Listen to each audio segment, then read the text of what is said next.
I'll say one thing too, just for the listeners to kind of help them think through these two views. So when we talk about man falling, okay, and then all of man now is totally depraved. The reason that is because Adam was our federal covenant head. He represented man before God. And so if he fell, man falls.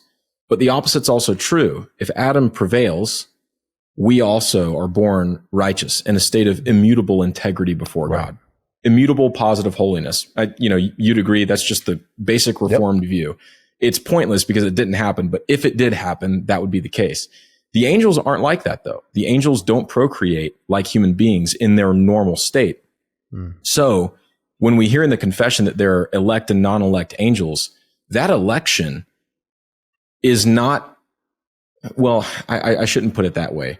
God decrees that election and he brings it about as he providentially determines. But what we can say is that the fall of one angelic group doesn't determine the fall of another angelic group.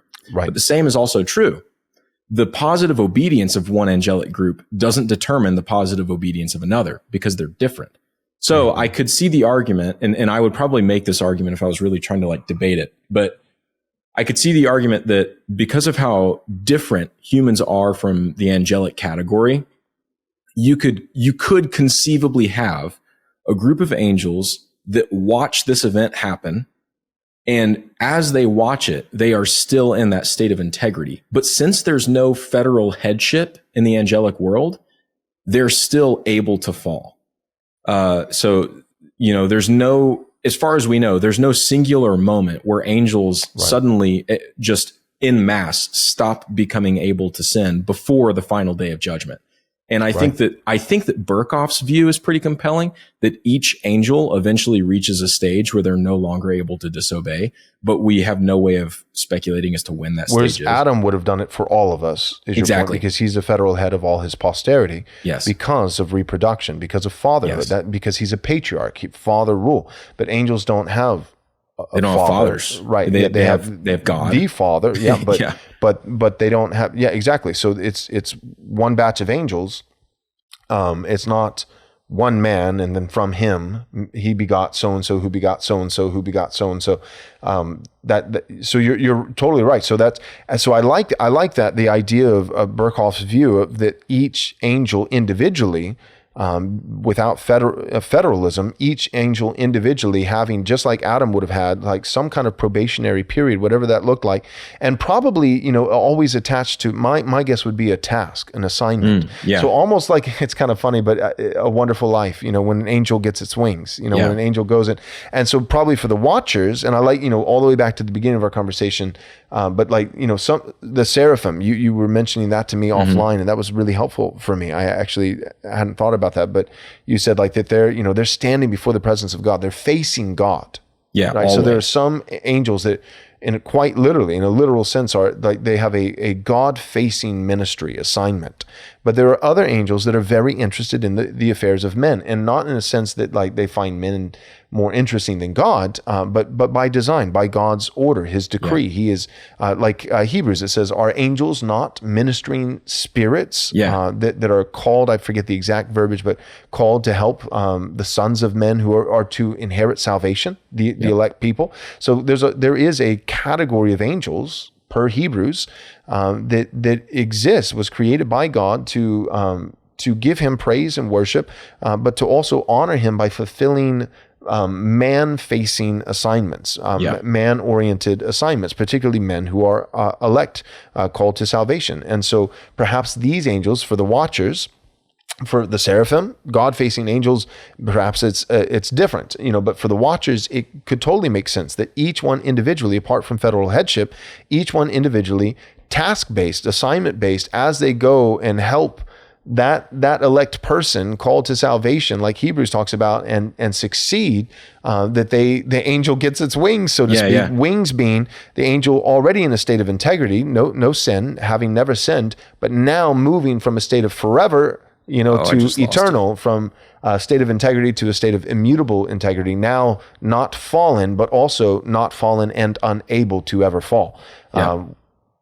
Totally. Yeah, that's totally possible. if you think about the typology of church officers, you have the bishop, elder, pastor. If you take 2-3 office view, whatever, you have this guy or a group of guys who represent to the church Christ. They are the ones that God said, you are the shepherds of my flock. You have the keys of the kingdom.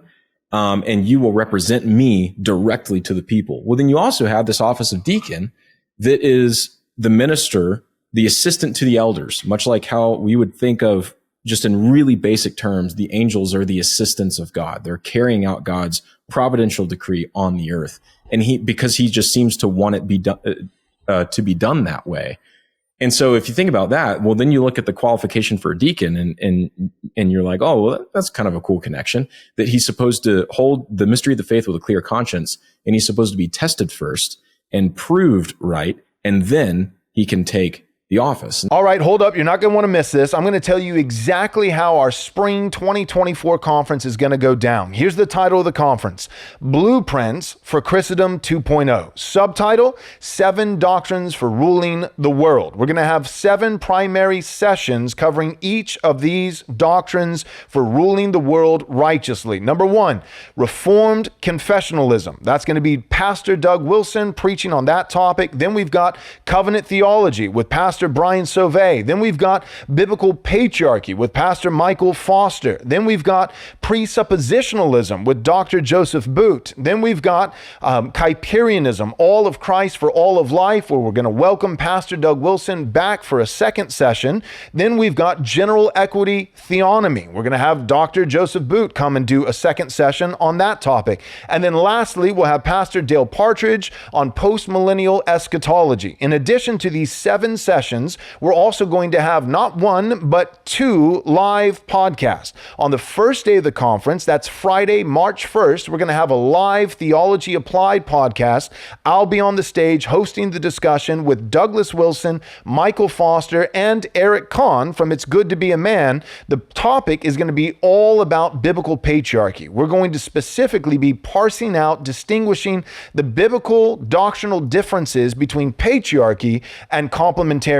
Again, that's Friday, March 1st, the first day of the conference, a live Theology Applied podcast on biblical patriarchy. Then we're going to have the next day, that's Saturday, March 2nd, a live Haunted Cosmos podcast. I'll be hosting this discussion with Brian Sauvé and Ben Garrett. We're going to be talking about the Nephilim. We're going to be talking about the Watchers. We're going to be talking about what creatures currently are living underneath the surface of the earth and chasms of the deep. It's going to be wacky. It's going to be weird, but it will also be thoroughly biblical and incredibly unhinged. So you're not going to want to miss these 2 live podcasts: Theology Applied on Friday, March 1st, the first day of the conference, on biblical patriarchy with Doug Wilson, Michael Foster, Eric Kahn, and myself. And then the next day of the conference, Saturday, March 2nd, a live Haunted Cosmos podcast with Brian Sauvé and Ben Garrett and myself on the Nephilim, the Watchers, and what lies under the surface of the earth. And then the conference will hold over for one final, the third and final day.